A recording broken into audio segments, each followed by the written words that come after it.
Nenmara girls higher secondary സ്കൂളിൽ ജനാധിപത്യ രീതിയിലുള്ള തെരഞ്ഞെടുപ്പ് നടന്നു. വിദ്യാർത്ഥികളിൽ തിരഞ്ഞെടുപ്പിനെക്കുറിച്ച് അവബോധം സൃഷ്ടിക്കാനാണ് ഓരോ ക്ലാസ്സിലും ലീഡർമാരെ തിരഞ്ഞെടുക്കുന്നത് എങ്ങനെയെന്നറിയാൻ തിരഞ്ഞെടുപ്പിന് വേദിയൊരുക്കിയത്. ഓരോ ക്ലാസ്സിനു മുന്നിലും വിദ്യാർത്ഥികളായ വോട്ടർമാരുടെ നീണ്ട നിര ഉണ്ടായിരുന്നു. റിട്ടേണിംഗ് ഓഫീസർമാർ തിരഞ്ഞെടുപ്പ് നിയന്ത്രിച്ചു. വോട്ടർ പട്ടിക, വോട്ടേഴ്സ് സ്ലിപ്പ് എന്നിവയൊക്കെ നേരത്തെ ഒരുക്കി. വോട്ടർമാർ പോളിംഗ് ബൂത്തിൽ പ്രവേശിച്ചപ്പോൾ വന്നവർക്ക് വോട്ടുണ്ടോയെന്ന് വരണാധികാരി പരിശോധിച്ചു. തുടർന്ന് വോട്ട് ചെയ്യാൻ നിർദ്ദേശിച്ചു. പിന്നീടാണ് വോട്ടിംഗ് യന്ത്രം പ്രയോജനപ്പെടുത്തി സമ്മതിദാനാവകാശം വിനിയോഗിച്ചത്. ക്ലാസ് ലീഡറെ തിരഞ്ഞെടുക്കാനായിരുന്നു വോട്ടെടുപ്പ് നടന്നത്. കൈവിരലിൽ മഷി പുരണ്ടതിന്റെ സന്തോഷത്തിലാണ് വിദ്യാർത്ഥികൾ. രക്ഷിതാക്കൾ സമ്മതിദാനാവകാശം രേഖപ്പെടുത്തി വീട്ടിലെത്തിക്കഴിഞ്ഞാൽ അവരുടെ പെരുവിരലിൽ മഷി പുരണ്ടത് കുട്ടികളെ പറഞ്ഞ് ബോധ്യപ്പെടുത്തുമായിരുന്നു.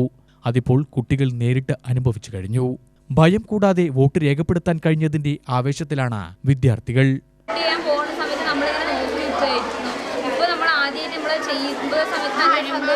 നമുക്ക് നല്ല ഒരു എക്സ്പീരിയൻസ് ആയിരുന്നു ഇത്. സോഷ്യൽ സയൻസ് ടീച്ചേഴ്സാണ്, സോഷ്യൽ ടീച്ചേഴ്സ് ആയതുകൊണ്ട് ഞങ്ങൾക്ക് ഇതേപോലെ ഒരു വോട്ട് ചെയ്യാൻ പറ്റിയത്. പിന്നെ എന്താണ് ഞങ്ങളുടെ സോഷ്യൽ ടീച്ചേഴ്സ് ആയതുകൊണ്ട് ഞങ്ങൾക്ക് ഇങ്ങനെ ഞങ്ങൾക്ക് ഇവർ കണ്ടിട്ടില്ല വോട്ട് ചെയ്യുന്നത് എങ്ങനെയാണ് എന്താണ് ഒന്നും ഞങ്ങൾക്ക് അറിയില്ല.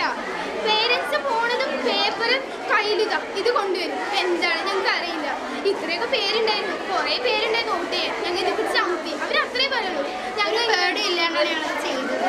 ജനാധിപത്യ തിരഞ്ഞെടുപ്പ് രീതിയെക്കുറിച്ച് അധ്യാപികമാരും വിശദീകരിച്ചു. പാർലമെന്ററി സംവിധാനം പഠിപ്പിക്കുന്നുണ്ട്, ഡെമോക്രസി എന്താണെന്ന് പഠിപ്പിക്കുന്നുണ്ട്.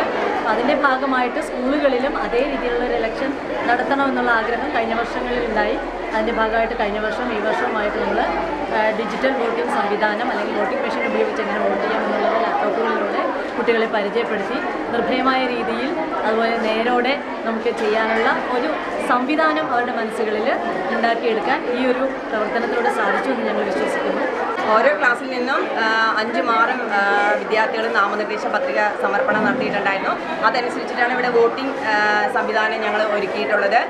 2 രീതിയിലുള്ള ജനാധിപത്യമാണുള്ളത്, പ്രത്യക്ഷ പരോക്ഷ ജനാധിപത്യം. എന്താണ് പ്രത്യക്ഷ പരോക്ഷ ജനാധിപത്യം എന്നുള്ളൊരു രീതിയും കൂടി അവർക്ക് ഇവിടെ ഇതിലൂടെ മനസ്സിലാക്കാനായിട്ട് കഴിഞ്ഞു എന്നാണ് വിശ്വസിക്കുന്നത്. UTV news, Palakkad.